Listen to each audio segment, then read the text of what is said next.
ماشاء اللہ، حج کے دوران حاجیوں کی یہ خوبصورت تصویریں دل کو سکون دے دیتی ہیں۔ جب انسان لاکھوں مسلمانوں کو ایک ساتھ اللہ کے گھر کے سامنے دیکھتا ہے، سفید احرام میں لپٹے ہوئے، لبیک اللہ امہ لبیک پڑھتے ہوئے، تو دل خود بخود اللہ کی یاد میں جھک جاتا ہے۔ ذی الحجہ کا مبارک مہینہ شروع ہو چکا ہے، اور اس کے شروعاتی 10 دن اللہ تعالیٰ کے سب سے پسندیدہ دنوں میں سے ہیں۔ ان دنوں کی فضیلت اتنی بڑی ہے کہ اللہ تعالیٰ نے قرآن میں ان دنوں کی قسم کھائی، اور ہمارے پیارے نبی صلی اللہ علیہ وسلم نے فرمایا کہ ان دنوں میں کیا گیا نیک عمل اللہ کو سب سے زیادہ پسند ہے۔ یہی وہ مبارک دن ہیں جب دنیا کے ہر کونے سے آئے ہوئے لاکھوں مسلمان اپنے سارے فرق بھلا کر صرف ایک اللہ کے سامنے جھک جاتے ہیں۔ نہ کوئی امیر، نہ کوئی غریب، نہ کوئی بڑا، نہ کوئی چھوٹا، سب ایک ہی صف میں کھڑے ہوتے ہیں۔ سب کی زبان پر صرف ایک ہی آواز ہوتی ہے، لبیک اللہم لبیک، لبیک لا شریک لک لبیک، یعنی اے اللہ، میں حاضر ہوں، تیرا کوئی شریک نہیں، میں تیرے سامنے حاضر ہوں۔ یہ آواز صرف زبان سے نہیں نکلتی، بلکہ دل کی گہرائیوں سے نکلتی ہے۔ حج صرف ایک سفر نہیں، بلکہ انسان کی پوری زندگی بدل دینے والا احساس ہے۔ جب کوئی انسان پہلی بار کعبہ شریف کو دیکھتا ہے تو اس کی آنکھوں سے آنسو خود بخود نکل پڑتے ہیں۔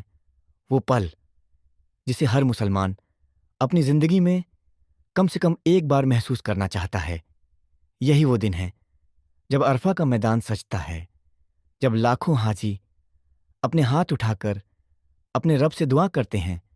کوئی اپنے گناہوں کی معافی مانگ رہا ہوتا ہے، کوئی اپنے بیمار ماں باپ کے لیے دعا کر رہا ہوتا ہے، کوئی اپنی پریشانیوں کے ختم ہونے کی دعا کر رہا ہوتا ہے، اور کوئی صرف اپنے رب کی محبت میں رو رہا ہوتا ہے۔ عرفہ کا دن رحمتوں کا دن ہوتا ہے۔ یہ وہ دن ہے جب اللہ تعالیٰ اپنے بندوں کے سب سے زیادہ قریب ہوتا ہے، جب دعائیں آسمان تک پہنچتی ہیں، اور جب ٹوٹے ہوئے دلوں کو سکون ملتا ہے۔ حج ہمیں سکھاتا ہے کہ اس دنیا کی اصلی پہچان نہ دولت ہے، نہ شہرت، نہ خوبصورتی، بلکہ اصلی پہچان تقویٰ ہے، اللہ کا ڈر ہے اور اس کا پیار ہے۔ جب انسان احرام پہنتا ہے تو اسے یاد آتا ہے کہ ایک دن اسے اسی طرح دنیا چھوڑ کر جانا ہے۔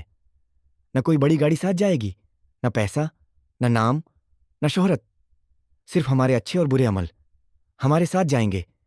اس لیے ذی الحجہ کے ان مبارک دنوں میں جتنا ہو سکے اللہ کو یاد کریں، نماز کی پابندی کریں، قرآن کی تلاوت کریں، ذکر کریں، درود شریف پڑھیں، اپنے ماں باپ کے لیے دعا کریں، اپنے دوستوں کے لیے دعا کریں، پوری امت کے لیے دعا کریں۔